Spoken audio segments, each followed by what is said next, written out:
Hogsty.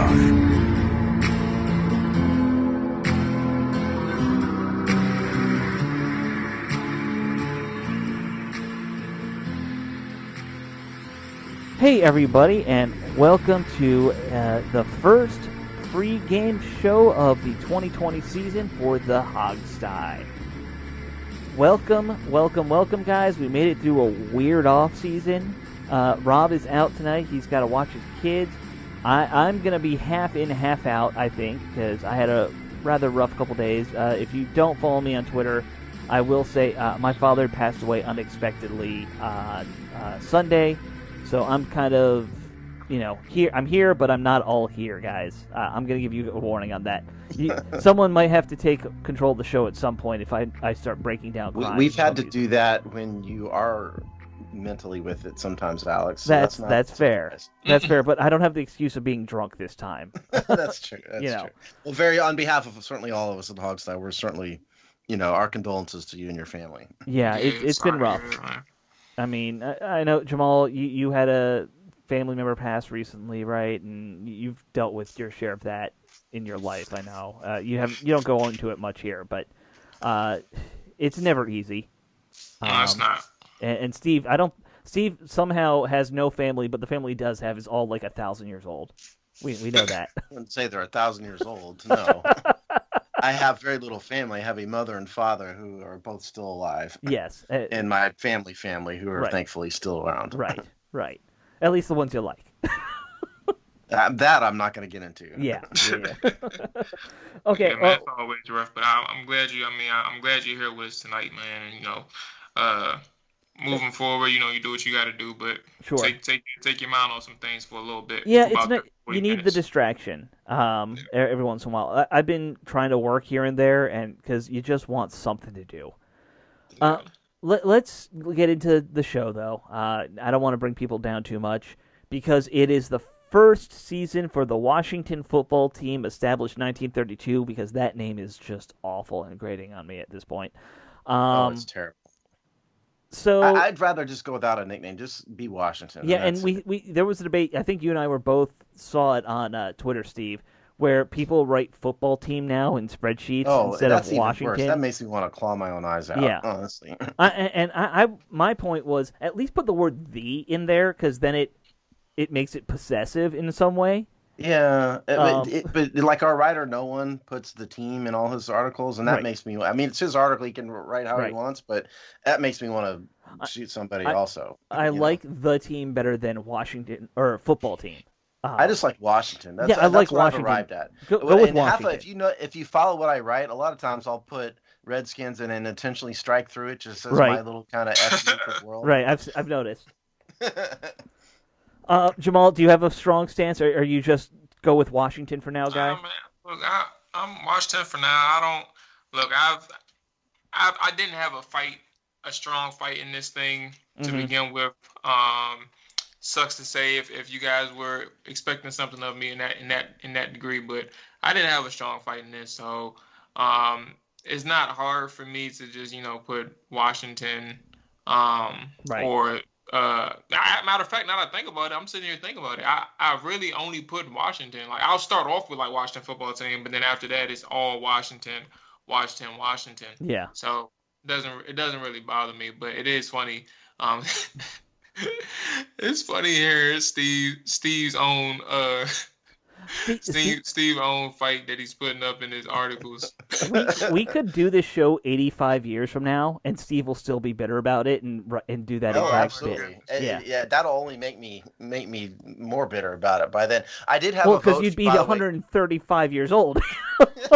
Hey, I plan on making it that far. Okay. I did get a random vote from a Ravens fan, a military guy who I know, who was strongly in favor of Red Tails for the real nickname, by the way. Just for whatever that's worth. Mainly because of the military connection to it. But we're not here for that. We're here for the Philadelphia Eagles, people. Yeah. That's really what we're here to talk about. So let's get into a couple things. First, Rivera has been missing practices. He's starting his chemo. That was one story we should at least touch on. I tend to say let's respect his privacy as much as possible in that regard. Like I don't know. I mean, he made his cancer diagnosis public, so I don't know what we're violating by talking about it. I don't think we're violating it, but like we don't know any details about what he's going through. I know, I know a few people who've gone through chemo and it's awful, is what I hear. And I think we've all heard that. Yeah. But like you just kind of hope that this plan they have in place with Jack Del Rio kind of running the show while he's out during practices and stuff goes smoothly. Yeah, I mean, I don't think him missing a practice here or there will matter a hill of beans to anything. Well, but personally, he's going to be missing like 5 days a week for 5 weeks or something. Well, that's a different story. I mean, Yeah. if he's missing that many days, yeah. But if it's just a 1 or 2 days a week or whatever, they'll get by. Yeah, You know? yeah, I guess so. I think guess that. the biggest thing. Oh, Mhm. go ahead. Sorry. No, go. I was gonna say I think the biggest thing was probably the connection with the players. Sure. Like just being in their ear throughout each rep, and telling them what he sees and what was good about the rep or what was bad about the rep or what you can think about the next rep and stuff like that. So that's probably the biggest thing. And obviously I'm not there. I'm only there for training camp practices. So what do I know? But Right. that's my guess is probably just the player development aspect of things. Right. I mean, if I were him, I would probably try to schedule the chemo for later in the week. Because if he could be around for early, like Monday, Tuesday, when they're game planning, and he can have his stamp on it, Yeah. I think that would be, probably more advantageous. And if he has to pick a day, pick like Thursday or Friday. Well, I don't think you get that once you start these processes. I think it's pretty regimented. The doctor. Yeah, I don't know. Yeah. I don't know. I was just about to ask, like, do we know what time He's of never the day? said. Okay, because I'm pretty sure, like, if he does chemo, there's gonna be a moment where he has, like, for example, like, cause you guys know what I do. Like, I go to I think it's oncology, and I'm able to set my schedule. I still have to go every 6 weeks or something like that. But I'm just saying that to say, like, would he have his time like where he has to go every day at this time because it works out for his schedule type of thing? I don't know, but what I do know is that chemo wipes you out. Yeah. I don't think you can just walk back into a football team Yeah. 30 minutes after your chemo. That's a big part of it. And I think my wife, she used to go for not chemo, but she had like an iron issue. She was getting and like that, and Jamal, even your issue, I think there's a lot more flexibility. Chemo, it's literally like when you start it, you have like a clock that you have to. It's very regimented, from what I understand. I think you might get some leeway as to what time each day, but the number of days and all that stuff, I don't think you get any flexibility. It's just another thing that's happened in this team over the past several months. I mean, from sex scandals to new coaching staff to now the coach has cancer, and just went on and on and on. Thank God we're in week 1. Yeah, I would just say this lastly. Rivera should worry about that first and the team second, because I think we all agree there. Even I'm not so selfish. Yes. As to criticize him for that. No, and I think that would be a little Could you imagine anybody being critical of this? I can in the Redskin fan base. I can. Yes, I can too. Yes, it's amazing. Because I posted most of them are in our comment section. Oh yeah, I will say, and this is just real brief. I posted something about my dad dying on social media because, for those who don't know, my dad was fairly a small public figure, let's say, and so I felt like I needed to put something out there, and I got like 1 or 2 negative comments on Twitter, so I just blocked those guys because go F yourselves. Like, why would you be negative about somebody doing that? That's awful. So those are the people who will rip Rivera for having cancer. That's my point. Let's move on. The Redskins the football team of Washington put out their depth chart. Look, we got to get this down packed by week 1. Like, when Sunday gets here, we can't make no more mistakes. We can't do it. What if I intentionally say Redskins just to irritate everybody? Yeah, how you gonna emphasize a strike through I don't know. I'll come up with something. You got to just say it really sarcastically or something. Okay, so depth chart. Let's go through depth chart. Let's go through this real quick. They put it out. We know it doesn't mean a whole lot, but with anything that stood out to each of you guys, I want to put the one thing everyone focused on was the running back depth chart, with J.D. McKissick getting the start over Love or Gibson. Now, I'm not shocked by that because I think, veteran, that's my mentality, versus these guys who really haven't played in the NFL. The thing that stood out to me was looking at the left side of the offensive line, guys. We're talking Right. Jerron Christian and Wes Martin as your tackle and guard. That does not give me a warm, fuzzy feeling. Yeah, a little bit of panic there in my mind, especially going against the Eagles, who they have a good D-line. It's only Brandon Graham, don't worry. Yeah. I'm not worried at all. So, but what stood out to you guys? Anything in particular? Yeah, so number one, Kerrigan's on the bench in favor of Chase Young. That surprised me. I guess I didn't say it surprised me. It was, I thought, an open question whether they were going to, out of respect for Ryan Kerrigan, give him the start. They didn't. Sure. Yeah, but the thing that did surprise me on defense was the way the linebackers shook out. This surprised me. John Bostic, the starter, Cole Holcomb, the backup at middle linebacker, and then you got, I assume, Kevin Pierre-Louis at the mic, I guess, or at the wheel, and then Deion Hamilton at the mic, I guess. No, they're not really clear about that, but the starting two outside linebackers, Sean Dean Hamilton, Kevin Pierre-Louis, that surprised me. Thomas Davis on the bench. Yeah, I'm gonna guess KPL is the weak and SDH is the strong. I would assume that's the way it is. I enjoy that we have three named guys all over this linebacking core. Oh, and the other thing, real quick, is that Fabian Moreau, not a starter. No. I don't know if that means he's going to be the slot corner or what, but the fact that Kendall Fuller is the starter, not in the slot, surprised me a little bit. Although, as I always say, follow the money, and he's got the money, so he's going to start. Also, keep in mind they didn't list slot as a position. No, they didn't. But what they did list on the depth chart is the two number ones are Darby and Fuller. Right. Jamal, anything pop out to you in any of this?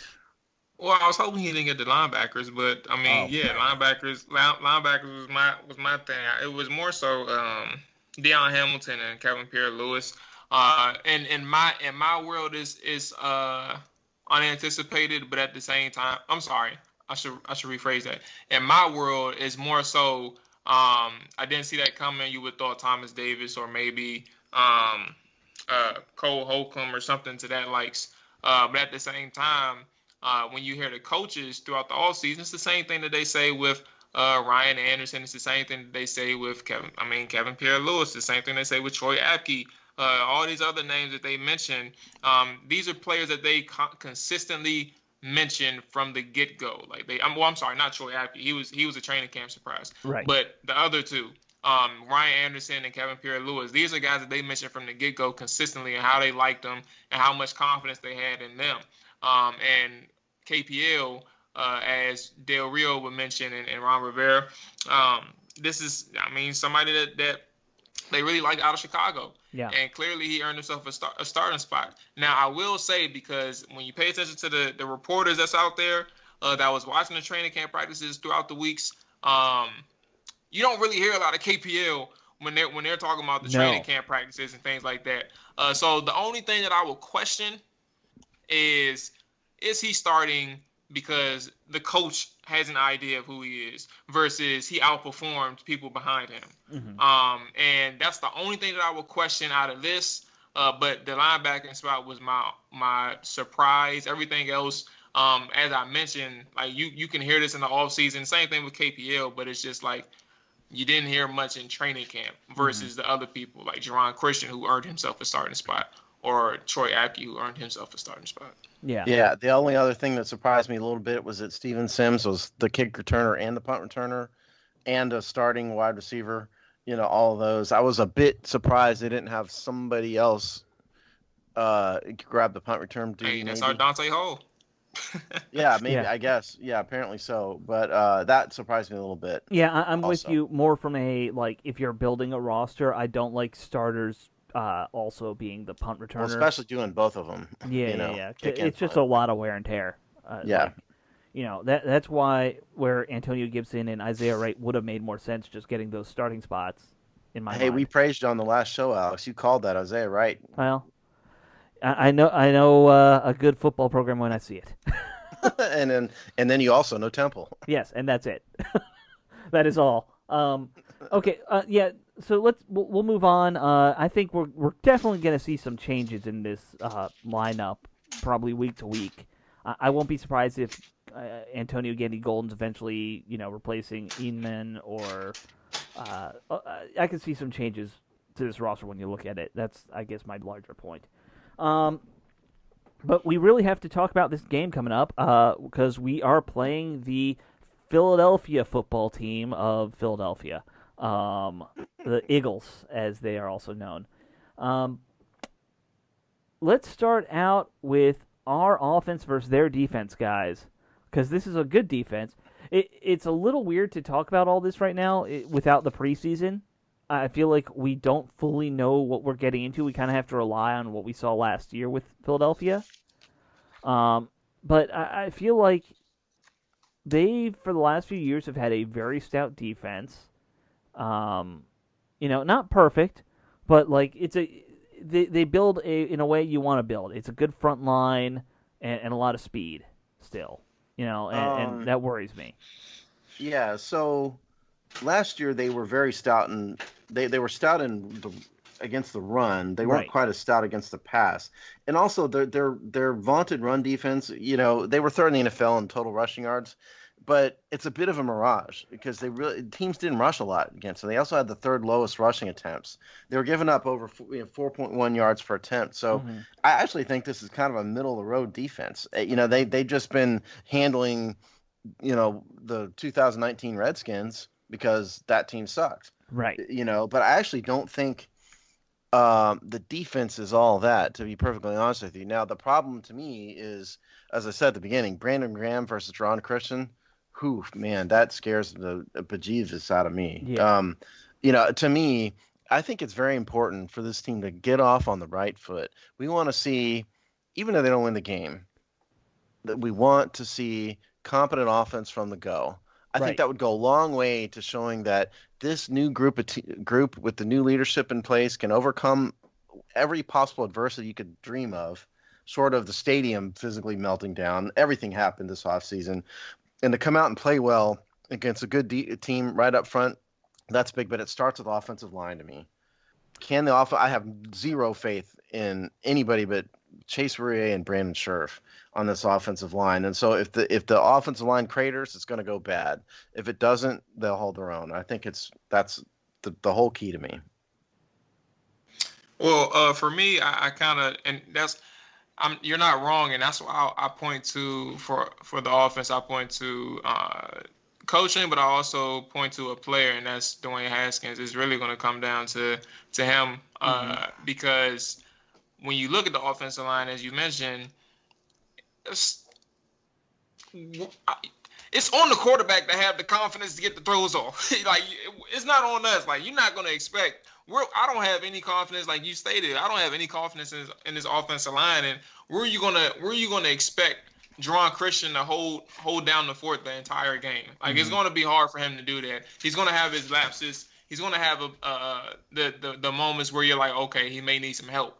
And that's where you start shifting your initial game plan, because you're not gonna start out with, okay, we're gonna double team Brandon Graham and Derek Barnett to start the season. Like, they're gonna give him his opportunities to play ball and to improve himself and help hold his own on the left side of the line. But with that being said, back to Haskins, yes, he'll have a shaky offensive line, but even good quarterbacks is gonna have to stand tight in that pocket and make the right throws. The good thing for him last year, he had there's precedence. Like, he was able to get the ball off and throw for what I think it was 400 against the Eagles, if not close to 400, in the week 16 or 15 game. Give me a second, I'll look it up.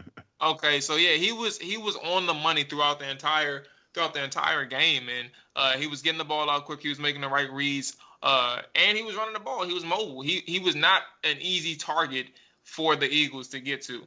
And I think that needs to continue on this year. Malcolm Jenkins is lost in the secondary. He went to New Orleans. Nigel Bradham, the linebacker, he's gone. He went to the New Orleans as well. You have opportunities to flourish against this secondary and to dominate week one. You got to take advantage. He had 261 yards against the Eagles. Oh, in 261.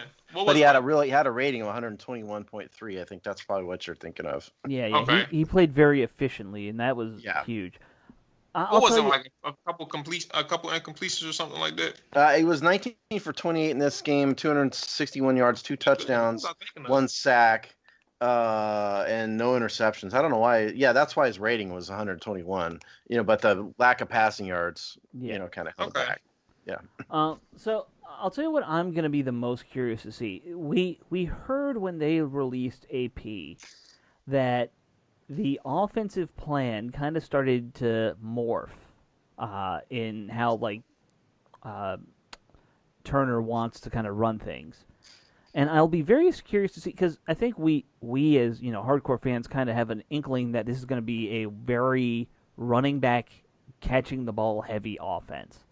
A lot of plays to the flats, I'm assuming. A lot of those kind of simple short routes for Haskins to dump the ball off quickly. Making up for the lack of tight ends. I'm just going to be very curious to see what this looks like, all the motions that'll come out of the backfield that we're kind of thinking. This is just going to look so different from what we're used to with Jay Gruden, who either through lack of talent or whatever became very predictable in terms of how he would just kind of run AP right up the gut every time for a while, or it was a dump-off pass, or, and then, the Shanahans, they kind of had a fairly standard offense, West Coast offense, other than the 1 year with RG3 in 2012. So I'll be very curious to see what it looks like in that respect. Well, I mean, it all revolves around whether one of these running backs can do that. If it's J.D. McKissick or Antonio Gibson, sure. One of those two guys. Doesn't sound like Bryce Love is really kind of all there yet in terms of health, No. And it didn't sound like he was. So, and Peyton Barber, look, I mean, he's the third string guy. So, J.D. McKissick and Antonio Gibson, one of those two guys is going to have to do a reasonable representation of Christian McCaffrey role, which is, catch a lot of these flat passes, produce in space. And by the way, this is what Antonio Gibson did all the time at Memphis. So that role fits him to a T. What he's not is, let's power dive through the A gap. Then Peyton Barber's the only one who can do that, really. Don't forget the slants and the digs. Yeah. So I think first of all, I agree completely with Jamal and Dwayne Haskins. Obviously, he's the centerpiece. Right. But in terms of the running game, like you said, Alex, if one of those two guys produces at a reasonably high level, they might have some success. But not one of them has proven a damn thing, really, in the NFL. None of them. Steve, at the same time, I mean, this is probably going to be a by committee situation. It's definitely going to be that. Ron Rivera said that today. Yeah. If the two of those guys together, let's say they put up $125, $150, both running and receiving. I would look at that as a good sign because that's a way to build an offense. It might not be what we're used to, but that's an offensive scheme developing there. Listen, I don't care how they do it. If they just start scoring points, yeah. I don't care how they get it done. I mean, I care a little just because I'm a football nerd enough to want to look at that, but yeah. And then of course, you want to hear what Rivera. This is what Rivera said about the running back group. Sure. And he said this on Wednesday afternoon in the press conference. If I can turn this so I can read it. Okay. He said, just so everybody knows, that, meaning the depth chart, was an unofficial one. That's the one that was really when we talked about with our media relations, because we had to pull one out. The running back spot is going to be by committee. Mm-hmm. So he flat out said that. And so what that means is J.D. McKissick may be there on play one, but you're going to see nobody's going to get more than 15 carries, 20, whatever the number is. Yeah, it's going to be limited. And I think particular Gibson and McKissick are going to split the touches, whether, the wheel routes, the dig routes, the flat passes, sweeps, whatever it is, they're going to split them pretty well. It'll be interesting to watch that. It'll be interesting to watch, is Rivera going to sub them out, by play, or is this a you get a drive kind of thing? We'll see. Out. Yeah. And of course the receivers and tight end situation is going to be also interesting to watch. I look at this depth chart and I got to think that that's just as fluid, other than Terry McLaurin, who he should be out there every snap possible. Like Well, rotate speaking in of that, the rest of those guys because I don't I mean, think anyone's proven. that's a key battle to watch because Yeah. don't forget the Eagles have Darius Slay now, who's Right. one of the best corners in the league, and they had a pretty big matchup again in the Lions game last year, Yeah. where McLaurin went 5 for 72, and that included also a couple missed balls from Haskins that would have been big plays. Yes. So he played Slay pretty well, and Slay complimented him after the game. They have a friendly rivalry already from that. Yeah, and they both have been outspoken about it. Yeah, and so that is, I think, a primary battle in the secondary. It wouldn't surprise me if they just let Slay travel with him. I assume that's what you do. That's exactly what I was getting to. Like, it's going to be Schwartz acknowledged. I don't know if it was this week or maybe just a couple of weeks ago that he is going to be allowing Slay to travel against the team's opponents' best receivers and stuff like that. So you can expect that. He didn't say to what degree he'll allow it, but I mean it's going to happen. It may just mess around, be star coverage like the thing that we saw with Josh Norman for a little bit. For whenever his first year that he got here, till they figured out that won't work. But yeah, that's going to be the case for them. But when it comes to that aspect of the game, I think that's when you look at who's going to be next up on the receiving group for Washington. Assuming, I mean, you're not going to say that Slay is going to absolutely shut down Terry, but you know the focus is going to be on Terry. So what does that mean? That means people like Steven Sims is going to have to capitalize. Right. Dontrell Inman, I mean, you don't know what to expect. I've seen him play. I think he's a good player. He at one point, he's 29 or 30 now, but at one point he was a solid number 2 and with the Chargers, and I liked him then. But now I don't know right now. But you're looking to see who's going to step up, and I think Steven Sims has the best opportunity behind McLaurin. Yeah, let's be clear in saying that zero people are scared of the Redskins wide receivers beyond Terry McLaurin. So I think almost certainly they're also going to shade a safety over to McLaurin, which is going to give guys like Steven Sims some one-on-one matchups that he otherwise wouldn't have had. That means you got to use McLaurin to kind of pull open space for Sims. Yeah. Right. Yeah. Guys, I want to talk more offense, but we got to get to defense, and we only got a couple minutes left. Because as much as we're worried about our O-line holding against the Eagles, I think the Eagles are a little worried about their O-line as well because they're missing a couple of key players here. They had some injuries in camp, and from everything we've seen, Chase Young looks like he could be as good as advertised. Well, we haven't seen anything of him, so I'm not willing to go there yet. I mean, that doesn't mean much. But look, the Eagles, if you don't know, drug Jason Peters out of a morgue and are throwing him out there at left tackle. And on the other side, on the injury report, Lane Johnson is also hurt. He's got an ankle injury. So both of their tackles are either old or hurt or both. I mean, if Chase... This is a positive matchup for Chase in his first game for sure. Sure. So if I were Carson Wentz, I'd be nervous. And that can only help Montez Sweat to have to have a guy like Chase getting all the attention on the other side. So if Washington is going to do well, I think step number 1 is to get a ton of pressure on this quarterback from the edges.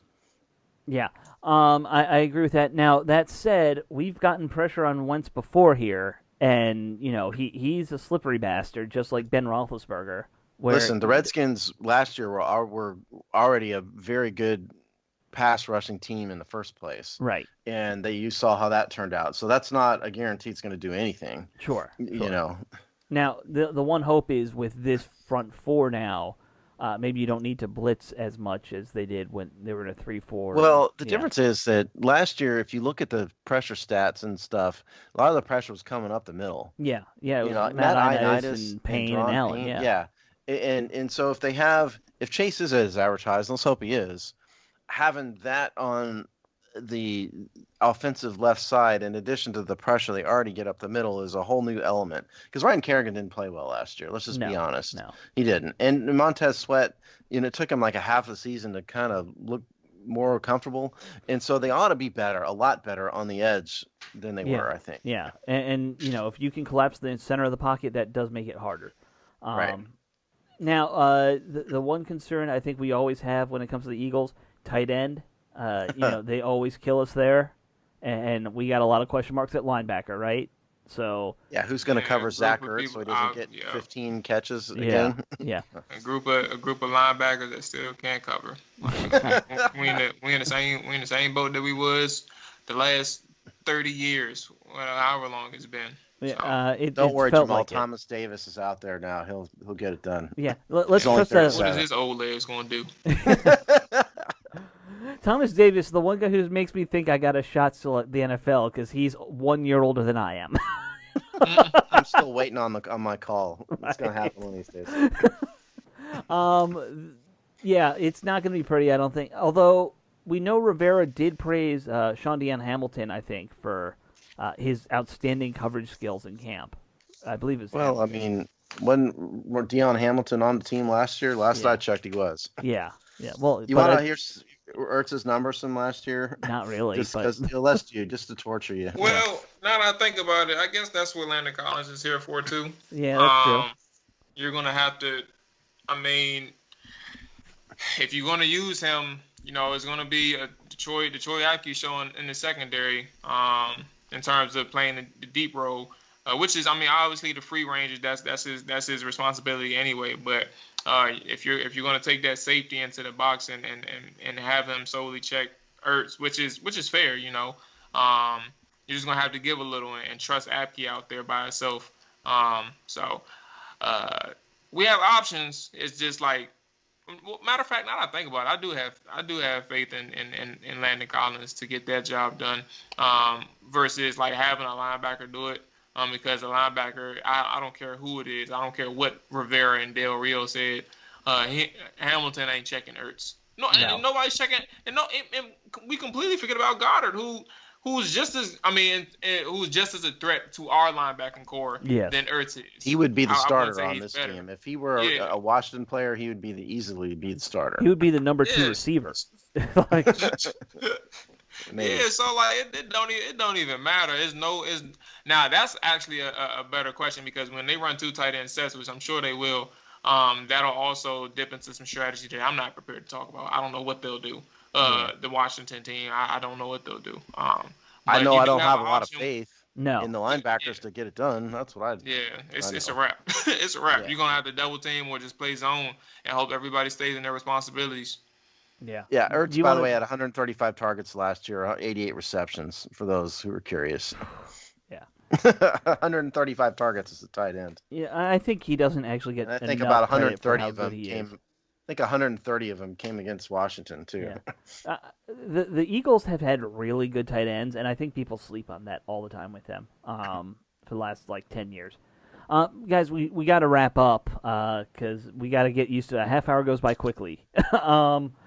But we got to do our predictions because we always do a prediction at the end of the show. Yeah. Jamal, what is your prediction for this game? All right. Washington wins. I think that Washington, as good as I think the defense will be, I don't think it's going to showcase themselves week 1. So it'll probably be a medium to high scoring game. I'm going to say 28-24. Washington wins. Oh, wow. I would say that is high scoring. But, okay. Steve? All right. Yeah. Well, nowadays, I think high scoring is 30-something to 30-something. Yeah, that's true. The NFL. But I'm in the range. I'm in the range. Sure. You're absolutely right. How long has it been since Washington scored 30 points against anybody? 2 years. Yeah. Okay, so I have no faith. I've given up having faith in these Eagles Week 1 games. I just can't do it anymore. I don't think Washington. I don't think this is a very good matchup for Washington, just because of the Eagles have such a strong defensive front, and the O-line is a mess, and the Redskins or the running backs are a mess, all that stuff. So I think they'll play hard for Ron Rivera. They'll look prepared, but there's just too much here. So I'm going to predict the Eagles win something along the lines of I'm going to say 28-17.